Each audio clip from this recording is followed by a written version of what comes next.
Radio Joliba lamɛnbaa cɛ ni muso denmisɛn ni mabakɔrɔba minnu bɛ ka an lamɛn ni waati na yɔrɔ jan ani yɔrɔ suru Bamako yan nɔ an cokolen don Amdalaye ACI la min bɛ tali kɛ Bintili communication an bolofara ye olu ka bolofara y'an ye ni ye jateminɛ kɛ min ye kunnafoni sɛbɛnw ye limanaw o de lakali waati sera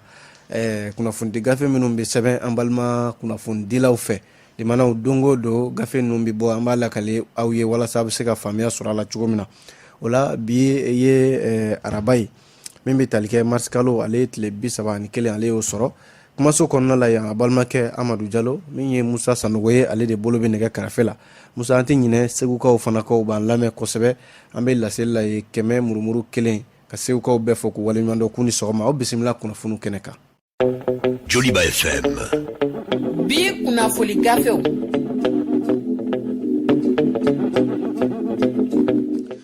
limanaw bi kunnafoni sɛbɛn fɔlɔ an b'a daminɛ ni faso ka fasiridi sɛbɛn lesɔri ye ale y'a jira k'a fɔ ko min bɛ tali kɛ ni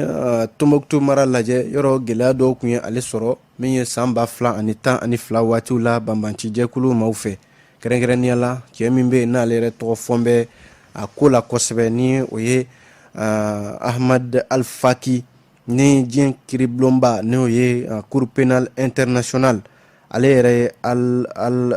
Ahmad Al-Faki Al-Madi limanaw ka a ɲangi ka sababu kɛ ko a ye wale jugu minnu ta ka ɲɛsin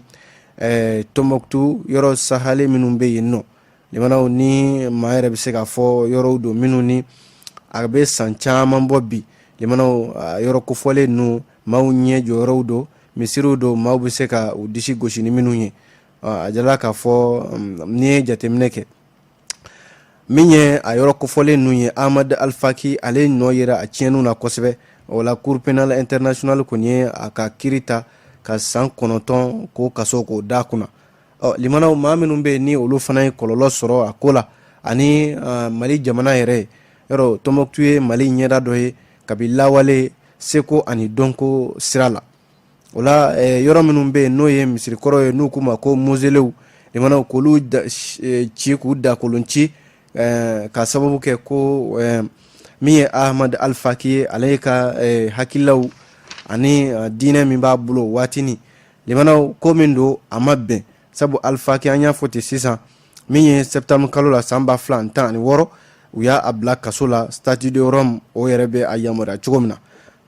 ni ye jateminɛ kɛ lesɔr ka kuma la limanaw a jala k'a fɔ walasa ka se ka o nɔ k'a jɔsi walejugu minnu kɛra ani ka se ka nafolo yɛrɛ bila jamana ka bolo kan limanaw a yɔrɔ kofɔlen minnu tiɲɛna walima maa minnu yɛrɛ ye kɔlɔlɔ sɔrɔ Ahmad Al-Faki ka wulikajɔw la ka se ka u dusukun salo ka fɛn di u ma u bɛ se ka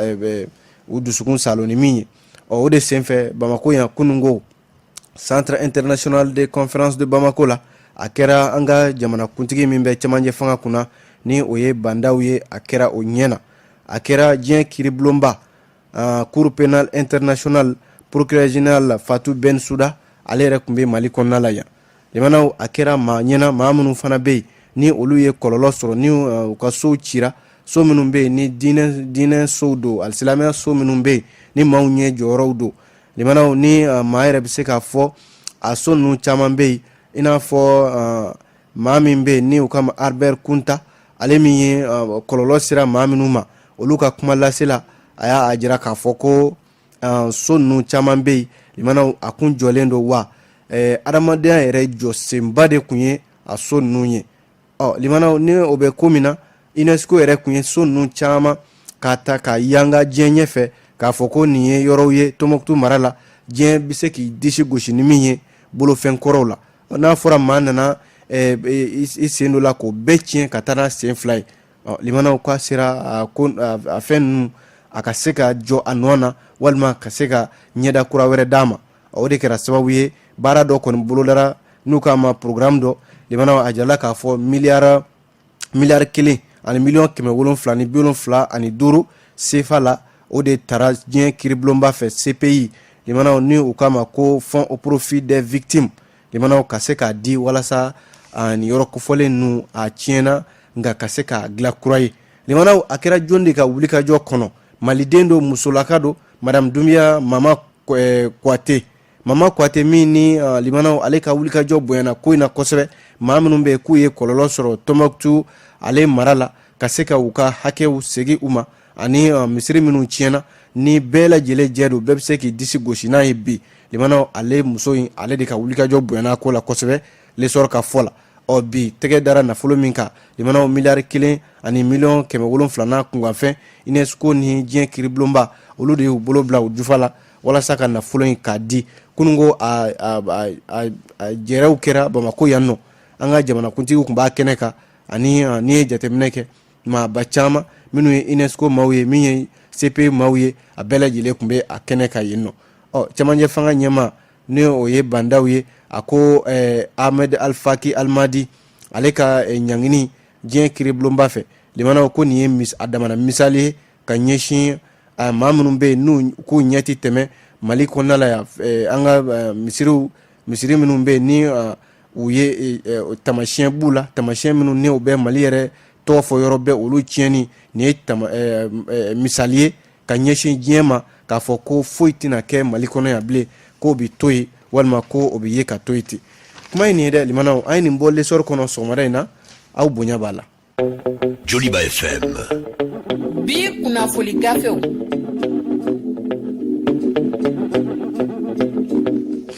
limanaw ni an tora kunnafoni lakali la min ye l'indépendant ye ale kumana bi sɔgɔmada in na limanaw kuma fila bi l'indépendant kɔnɔ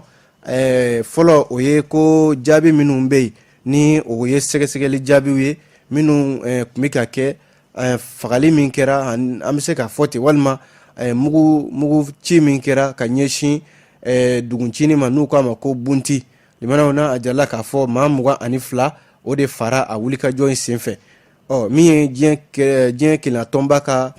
bolofara min bɛ Mali kɔnɔ yan nɔ bɛnko la n'o ye MINUSMA ye ale de ye a sɛbɛntiya k'a fɔ ko limanaw ko Barikane n'o ye Faransi ka kɛlɛcɛw ye k'olu de ye mugu ninnu ci wa mugu ninnu u y'a ci maa min na dɔwɛrɛ tɛ maa gansanw jamanaden gansan minnu bɛ yen ni u kun tɛ dɔwɛrɛ la k'u kun bɛ u ka kɔɲɔ ɲɛnajɛw de la indépendant ka kuma la sɛgɛsɛgɛli gafe min ye nin ye ni MINUSMA ka bolofara min ɲɛsinnen don bunahadamadenya yɛrɛ hakɛ o lafasali ma limanaw olu de sɛgɛsɛgɛli in kɛ kabi a fɔra janvier kalo tɛmɛnen in na o tile 4 limanaw a dugusajɛ bɛɛ min ye sɛgɛsɛgɛlikɛla ninnu ye olu wulila k'u jɔ a jarala k'a fɔ sɛgɛsɛgɛli maa 15 maa minnu ye maa faamuyalenw ye minnu bɛ hadamadenya hakɛ yɛrɛ lafasaliko la a jarala k'a fɔ maa 2 b'a la o bɛ polisi scientifiquew la MINUSMA yɛrɛ ka jɛkulu kɔnɔna la maa 2 wɛrɛ b'a la olu bɛ kunnafoni ko olu b'o ɲɛdɔn kosɛbɛ ani a jarala k'a fɔ u ye sɛgɛsɛgɛli u y'a daminɛ kabi Bamako yan limanaw kibaruya minnu bɛ sɔrɔ a la ka taa Moti Sevare Douentza fo ka taa se gosili kɛra yɔrɔ min na n'o ye bunti ye a jarala k'a fɔ min ye sɛgɛsɛgɛli ye MINUSMA a y'a jira a ka gafe in kɔnɔ limanaw ko olu fɛn fɛn bɛ yen ko kan ka kɛ tɛmɛsira ye yamaruya kɔnɔna la u tɛmɛna a bɛɛ lajɛlen fɛ sabu a yɔrɔ kofɔlen in na yen nɔ maa minnu bɛ yen ni u kan ka seereyaw di n'u kan ka seereyaw ta olu da kɔnɔ limanaw u y'u bɛɛ lajɛlen de sigi k'u ɲininka ko in tɛmɛna cogo min na u y'a fɔ cogo min na a kɛra cogo min na a kɛra minnu yɛrɛ fana na limanaw a jarala k'a fɔ k'a ta maa 100 ni 15 fo ka se maa 200 ma u y'olu de sigi k'u ɲininka nin waleya in yɛrɛ kɛra cogo di u y'a kisɛ bɛɛ lajɛlen da u tɛgɛ a dɔw yɛrɛ sɛgɛsɛgɛliw kɛra nɛgɛjuru siraw fɛ o ye weleliw ni fɛn wɛrɛw ye limanaw n'i ye nin jate minɛ sɛgɛsɛgɛli minnu kɛra u ye hali kunnafoni di sɛbɛnw olu kɔnɔnaw kunnafoni minnu bɛ di olu kɔnɔna la ka olu bɛɛ lajɛlen jate minɛ ani hali jaw ani fo ka taa se videow n'a ɲɔgɔnnaw ma minnu ni o ye wulikajɔ min kɛra bunti limanaw nin bɛɛ kɛra u ka sɛgɛsɛgɛliw de u ye minnu fara ɲɔgɔn kan ka sɔrɔ ka u ka sɛbɛnba in bɔ n'o ye rapport ye a kɔnɔna la limanaw ni jalaki talen don ka ɲɛsin Faransi ka kɛlɛcɛ minnu bɛ Mali kɔnɔna la dɛmɛ la Barikane limanaw u ye yɔrɔ a waati la a kuma cayara kosɛbɛ dɔw ko Faransi ka kɛlɛcɛw don dɔw ko k'olu tɛ nka sɛgɛsɛgɛli jaabi min bɔra MINUSMA maaw fɛ o kɔni y'a sɛbɛntiya k'a fɔ ko MINUSMA maaw olu de ye mugu in ci wa a cira maaw la maa minnu n'o o ye jamanaden gansanw ye o dun limanaw n'i ye o ta k'o lajɛ diɲɛ kɔnɔna la bi sariyaw bɛ yen minnu bɛ nin waleya in kɔn kosɛbɛ wa bɛnkanw bɛ yen bɛnkan minnu ni o bɛ nin waleya ninnu kɔn limanaw ka jamanaden gansanw ye k'a dɔn nin ye maa gansanw ye hali ni bamancimaw b'u cɛ la limanaw i bɛ i jɔ fɔlɔ walima i bɛ sɛgɛsɛgɛli boloda fɔlɔ k'a dɔn jamanaden gansan minnu bɛ nin bamancima ninnu cɛ la ka hali walasa olu ni bɛ se ka kisi ina fɛɛrɛ wɛrɛ ɲini walasa maa minnu b'u cɛ la olu ka kisi nka limanaw ko sɛgɛsɛgɛli min kɛra a yira k'a fɔ maa 5 kɔni tun bɛ yen maa 5 minnu ni o ye katiba serma maaw ye ni marifatigiw don k'a na kɛ olu tun bɛ jama in cɛ la a na kɛ barikani fana y'i sinsin o kuma in de kan k'a fɔ olu ye gosili min kɛ nin ye limanaw k'olu ta kɛra bamancimaw de ɲinini ye wa u y'olu de ɲini k'olu gosi ni wulikajɔ in ye nka MINUSMA kɔni ye sɛgɛsɛgɛli min kɛ wa ale ye jateminɛ min kɛ limanaw kumaw fɔfɔlen don ɲɔgɔn kɔ sabu olu ko fɛn fɛn ye baara in bɛ tɛmɛ sariya sira minnu fɛ ani u tɛna dɔ lamɛn ka dɔ to yen MINUSMA maaw ko olu tɛmɛna o sira fɛ wa a kana dan olu MINUSMA maaw ta ma u y'a ɲini an ka jamana ɲɛmaw fana fɛ ani Faransi jamana ɲɛmaw limanaw ka sɛgɛsɛgɛli maa minnu bɛ yen ni fɛrɛkɛ tɛ dɔw senna u ni maa si tɛ a baara kɛ ɲɔgɔn fɛ n'o ye enquête indépendante ye u k'o bila sen kan bunti ko in na u fana k'u ka sɛgɛsɛgɛli kɛ n'o fana wolola mun na maaw na bɔ o kalama MINUSMA kɔni y'a ta in kɛ limanaw ko olu ye jaabi min sɔrɔ an'u ye seereya min sɔrɔ limanaw foyi tɛ ko Faransi n'o ye barikani maaw ye olu de ye mugu in ci jamanaden gansanw na fo maa 22 olu de sara ko siratigɛ la nka limanaw Faransi ko ale ye jaabi min kɛ nin ko la n'o ye u ka minisiri so min ɲɛsinnen u ka kɛlɛcɛw ma limanaw communiqué dɔ kɔnɔna la ale a yɛrɛ minɛ fɔlɔ a yɛrɛ minɛ sabu a ma jaabi jɔnjɔn di nin ko in na nka a kɔni ma sɔn fiyewu sɛgɛsɛgɛli min ni o kɛra MINUSMA maaw ka wulikajɔ fɛ sabu u y'a jira k'a fɔ wulikajɔ in bɛ kɛ waati min na o y'a sɔrɔ u ni Mali armée u bɛ ɲɔgɔn kalama o y'a sɔrɔ u ni G5 Sahel kɛlɛcɛw u bɛ ɲɔgɔn kalama wa o y'a sɔrɔ fana u ni MINUSMA yɛrɛ ka kɛlɛcɛw u bɛ ɲɔgɔn kalama u kun bɛ ka fɛɛrɛ min tigɛ a waati bamancijɛkulu maaw kɛlɛli la u bɛɛ lajɛlen tun bɛ ɲɔgɔn kalama ko ni MINUSMA ka jaabi wɛrɛ bɔra ko maa wɛrɛ ma o mugu fili fo n'a kɛra barikani ye Faransi ka minisiriso in ko olu ma sɔn o kuma ma kuma in ye indépendant y'a fɔ ale indépendant kelen in na limanaw ko ni ye jateminɛ kɛ a jirala k'a fɔ an ka député ladege minnu bɛ yen n'o ye CNT maaw ye olu ko u sigilen don nin waati na u bɛ ka sariya u bɛ fɛ ka sariya dɔ de ta sariya min limanaw ni o bɛ yafa kɛ maa bɛ yen ko i ye fanga daraki n'o ye coup d'état ye limanaw ko ka yafa kɛ a bɛɛ lajɛlen ma o la sa sariya min ye nin ye ni a bɛ CNT maaw bolokɔrɔ bi collectif dɔ kɔni wulila k'i jɔ indépendant ka kuma la jɛkulu dɔ don min ni u farala ɲɔgɔn kan u y'a jira k'a fɔ ko min bɛ sen na ni Mali jamana limanaw yɔrɔ coup d'état caman kɛra an ka jamana kɔnɔ yan an dun ye démocratie jamana ye limanaw coup d'état o yamaruyalen tɛ o de la u ko n'a ma ɲɛ ko nin bɛ kɛ limanaw olu a nɛgɛ tigɛ yɔrɔ ye fanda ye olu fana na diɲɛ kiiribulonba Cour pénale internationale n'a ɲɔgɔnnaw u fana na wulikajɔ bɛɛ lajɛlen kɛ ka olu sɛgɛrɛ ka se ka nin sariya in ka a kɔn u y'a jira k'a fɔ collectif in yɛrɛ ɲɛma n'o ye Amara Sila ye ani maa caman bɛ u faralen ɲɔgɔn kan u ko wale min bɛ ka kɛ bi limanaw ni siga b'a la k'a jira k'a fɔ cɛmancɛ fanga ɲɛmaw bɛ fɛ limanaw ka projet de loi dɔ de ka a voter bɛɛ ka sɔn a ma ko ka coup d'état min kɛra san 2012 min kɛra san 2020 limanaw a coup d'état kɛbagaw ko ka yafa kɛ u bɛɛ lajɛlen ma yɔrɔ Amadu Aya Sanogo o ta kɛra la misali ye yafa kɛra ale yɛrɛ ma ka ban sariya fɛ an ka jamana kɔnɔ la yan o ko min bɛ sen na min ye collectif in ye u y'a jira k'a fɔ olu yɛrɛ bɛ ɲininkali damadɔ kɛ u yɛrɛ la min ye Amadu Aya Sanogo ta in ye u bɛ misali ta o kan Bereuruji maa 21 minnu ni olu fara limanaw yalima u bɛ min jɔnniw de don u fara cogo di sariya min n'o ye loi d'entente nationale ye o ma olu tɛna u da o loi d'entente nationale ma olu bɛ min ɲini o ye tiɲɛ ye sariya ka tigɛ a tigɛ cogo la n'a ma tigɛ a tigɛ cogo la limanaw maa bɛ se ka olu dɛmɛ ka se ka a ko ta ka se Cour pénale internationale la olu na taa n'a ye wa una se adamadiya dɛmɛni hakɛ tɔn minnu b'an ka jamana kɔnɔ AMDH ni CNDH n'a ɲɔgɔnnaw ani diɲɛ kɔnɔna la jɛkulu fɛn fɛn bɛ yen ko min bɛ se ka adamadenw ka hakɛ lafasa una se olu ma Usman Traoré ale ka fɔ la ale ye collectif maa dɔ ye a ko jeli tɛ suma nɛ ka dɛ bɛn tɛ se ka na Mali kɔnɔna la k'a sɔrɔ sariya kɛn bɛ fangeliko ye walima sariya tigilamaw tɛ tiɲɛ fɔ sariya la malidenw dun bi danaya dɔgɔyalen don indépendant ka fɔ la a ko maa dɔ fana bɛ jɛkulu in kɔnɔ n'o ye Mamadu Ɲagandu ye ale y'a jira k'a fɔ malidenw caman bɛ bi u bɛ fɛ de ko finitigi minnu bɛ fanga la limana u kɛn bɛ ka fanga k'a kɛ nagakɔrɔko ye min ye Mali kura ye o dun tɛ se ka jɔ o siratigɛ la. Sarafo Fofana ale fana bɛ jɛkulu in kɔnɔ a ko tiɲɛ ka fɔ limana jamana bɛ se ka jɔ o de kan n'o tɛ Mali kura kuma min bɛ ka fɔ nin ye limana olu bɛ min ɲini o ye k'a fɔ sariya ka i sinsin tiɲɛ kan k'a ka baara kɛ o de bɛ se ka jamana in kisi wa olu sigin bɛ ka min lajɛ colonel 6 minnu bɛ yen ni jamana bɛ olu ka bolo kɔnɔ bi limana u kana jamana kɛ bolo kɔnɔ fɛn ye walima ka jamana kɛ k'a kɛ i n'a fɔ finitigiw olu de bɛ jamana mara ka jamana kɛ u yɛrɛ ta ye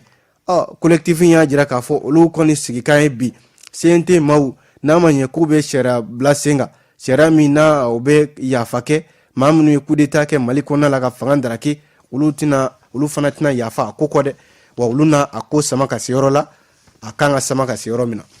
kuma ye nin ye an ye nin bɔ l'indépendant kɔnɔ bi sɔgɔmada in na aw bonya bɛ kunnafoni la. Joliba FM. Bi kunnafoni gafew.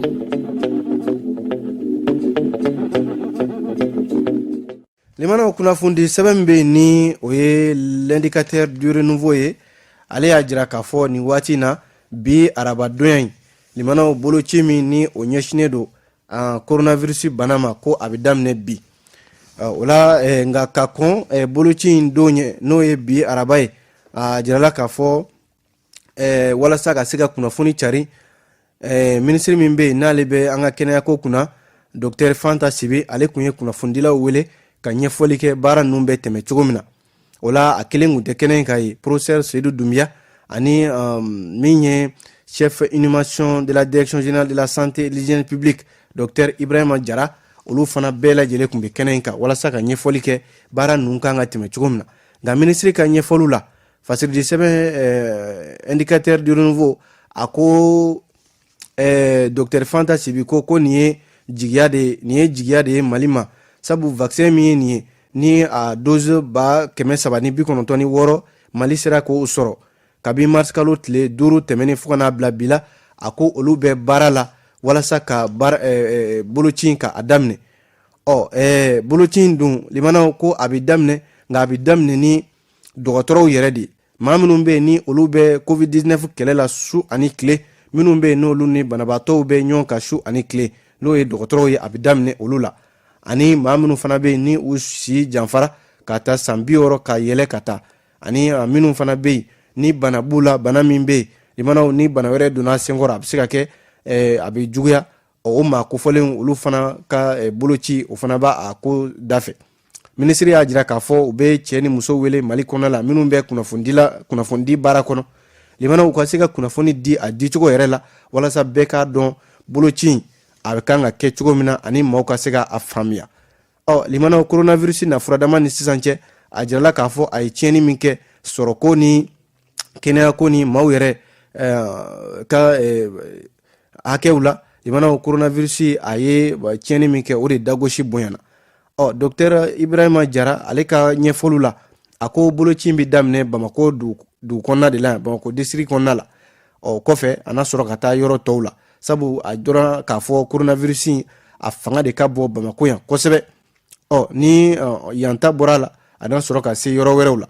caman y'a jira k'a fɔ ko vaccin n'o ye fura in ye limanaw ko n'a a kɛra a na kɛ ko wɛrɛ bɛ se ka y'a kɔfɛ walima kɔlɔlɔ wɛrɛ bɛ bɔ a la Dr Ibrahima Jara ko o ye tiɲɛ ye kɛ fura foyi tɛ yen ko i bɛ se k'a fɔ i y'a k'i la ko a fura ko a ka ɲi i n'a fɔ foyi t'a la nka u kɔni labɛnnen don fura in n'a kɛra maa o maa la limanaw hali ni ko wɛrɛ bɔra a la u kɛmɛ k'o labɛnw bɛɛ lajɛlen sabati ka se ka fura wɛrɛw kɛ o ko siratigɛ ninnu na limanaw hakila jigina coronavirus be maa mina Mali kɔnɔna la bi a bɛ se maa 9,900 ani 20 ma maa min kɛnɛyara ka bɔ a bolo o bɛ se maa 6,700 ani maa 90 ma Abdurahmane Jamutene ale ka fasiri do limanaw a ye nin bɔ indicateur kɔnɔ aw bonya b'a la.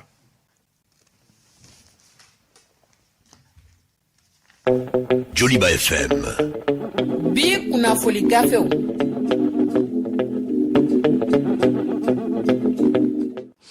Fasiri di sɛbɛn bɛ ni an kama ko les échos welewele limanaw ale y'a jira k'a fɔ nin waati na ko nin ye cɛ dɔ ye u k'a ma ko Karim Jara limanaw cour d'assises bɛ senna nin waati na a ye Karim Jara ɲangi ka san 5 kaso k'o da a kunna ka sababu kɛ a bɛ adamaden jago de kɛ adamaden k'u ta k'u feere ka sɔrɔ ka a tɔnɔ bɔ o la cɛ min ye nin ye fasiri ka fɔ la ko a bangina Dandere so a bangina ye de duguncini dɔ don min bɛ Sikaso mara la a yɛrɛ si bɛ taa san 28 na Kasim Jara limanaw ko ntɛnɛn tɛmɛnen marsikalo tile 29 a jɔra kiiri tigilamaw ɲɛma cour d'assises yɛrɛ kɛnɛ kan cɛ min ni sɛnɛkɛla don limanaw ko a ka kiiri jalakiliw bɛɛ lajɛlen tale ani sɛgɛsɛgɛliw bɛɛ kɛlen san 5 kaso ko o dara kunna san 5 kaso in na san 1 b'a la o kɔni ye a bi datugu yɛrɛ pewu date maga kuma la nka san 4 tɔ in a na kɛ o ye a bi bila ka taa nka sariya ma ɲin'a kɔ dɛ a yi minɛna waleya min na ni a jalakile dɔw la n'a yera la limanaw sariya bi tila ka wuli a nɔfɛ fasiri ka fɔ la limanaw nin ko in yɛrɛ a nana cogo di ko utukalo la san 2016 duguncini dɔ bɛ u k'a ma ko Togolabugu Kasim Jara a ye denmisɛnnin 2 minnu ni olu tun bɛ fɛ k'u bɛ taa tunga la a ye ninnu de hakili yɛlɛma ka don ni hakili cɛ Yakuba Jara ani Sunkalo Samake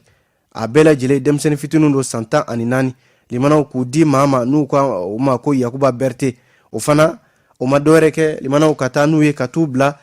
baara la u fanga tɛ se baara minnu kɔrɔ n'o ye forokɔnɔ baaraw ye limanaw a jala k'a fɔ a kɛlen ko ka denmisɛnnin 2 in ta k'u di Yakuba Berete tɔgɔ in ma o kɔni taara n'u ye yɔrɔ la yɔrɔ ma ko Safunɛbugu yɔrɔ bɛnkun kɛra min kan o ma bɔ a sira ma sabu denmisɛnnin 2 in hakili la ko Kasim Jara bɛna olu bila ka taa jamana jan wɛrɛ la u bɛna taa baara kɛ ka se ka u jigi bɛ min kan n'o ye nafolo ye ko sɔrɔ tile 45 kɔfɛ a yira k'a fɔ Kasim Jara ye ninnu di maa min ma n'o ye Yakuba Berete u taara u kɛ bolokɔnɔma ye k'u bila foro baara la yɔrɔ la u ko min ma ko Laminibugu limanaw a na kɛ min ye denmisɛnnin na maa kelen bɛ yen Sunkalo Samake o mɔkɛ de nana a ye limanaw mɔkɛ in y'a ye o de ye ko in ta ka taa n'a ye ka taa a da somɔgɔw tulo kan k'a fɔ aya ko den bɛ maa bolo yan wa a bɛ baara min na limanaw a fanga yɛrɛ tɛ se a kɔrɔ hakililaw nana bɔ ka bin o la sɛgɛsɛgɛliw nana kɛ magistrat instructeur min bɛ yen ni a ko dira ale ma ale ye sɛgɛsɛgɛli fɔlɔw boloda ka taa ka tɛgɛ kɛ Kasim Jara la nka min ye a tɔ kelen ye ani min ye baara in kɛ ɲɔgɔn fɛ n'o ye Yakuba Berete ale kɔni bolila hali sini ale ma ye a jala k'a fɔ Yakuba Berete tɔgɔ in a ka so bɛ Safunɛbugu de la nka min ye Kasim Jara ye ale kɔni minɛna kiiri tigilamaw fɛ an bɛ waati min na ko sisan limanaw a yɛrɛ ka ɲɛfɔliw la a sɔnna ko in ma ko in tɛmɛna cogo cogo a y'a ɲɛfɔ ten sabu denmisɛnnin 2 in limanaw u tun bɛ maa min bolo a tun bɛ to k'u sara 1,500 de maa min bɛ yen n'o jigi d'a mɛn ko n bɛ taa nafolo ɲini o bɛ ka sara 1,500 yɔrɔ wɛrɛ Kasim Jara kɔni sɔnna a ye baara min kɛ ka ɲɛsin denmisɛnnin 2 in ma sariya bɛ Mali kɔnɔ min bɛ nin ko in kɔn kosɛbɛ ka maa ta ka a don a n'a hakili cɛ ka tila ka taa di ka tila ka nafolo minɛ a kunkɔrɔ limanaw an ka jamana kɔnɔ na sariya bɛ min b'a kɔn kosɛbɛ o sariya de filɛ nin ye ka bi Kasim ɲangi Kasim Jara limanaw san 5 kaso ko bi a kan fasiri filɛ nin ye e ko an ti kunnafoni kuncɛni kan yan les échos welewele ale ka kuma don ka aw fo ka wale ɲuman dɔn Amadu Jalo ni kunnafoni lase aw ma min ye Musa Sanogo ye ale bolo bɛ nɛgɛ karafe la an b'a fɔ a k'an bɛn sini gafe kuraw bɛ bɔ an b'olu lakali aw ye ladiriya kɔnɔna la a k'an bɛn aw ni ce radio Joliba ka kunnafoni